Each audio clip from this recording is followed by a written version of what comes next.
Երբ ես իմացել եմ, թե ինչ է կատարվում իմ օրգանիզմի հետ, երբ որ մենք անընդհատ բողոքում ենք, ես կտրականապես հրաժարվել եմ բողոքելու։ Եթե մենք հաշվի չառնենք այն փաստերը, որ մեր հիշողությունն է վատանում, եւ որ բողոքելիս մեր ուղեղը արդեն ավտոմատ սկսում է փնտրել վատ իրավիճակներ, ինչի վրա արդեն սկսում է մեր կյանքի ուղին կարգավորվել,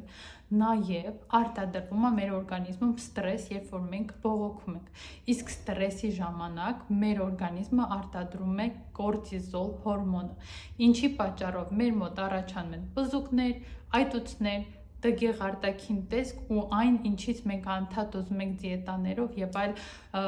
ծանր մարզանքներով ազատվել ու ատելով մեր մարմինը։ Իրականում մենք ոչ թե պետք է հետևենք արտաքին ինչ-որ բաների, որպեսզի մեր տեսքը լինի գեղեցիկ, այլ պետք է առաջին հերթին մեր գլխի մտքերին հետևել, մեր ուղեղում կատարվող բոլոր աշխատանքներին հետևել, որպեսզի մեր օրգանիզմն էլ արտահայտի այն ամենը, ինչ կատարվում է մեր ներսում։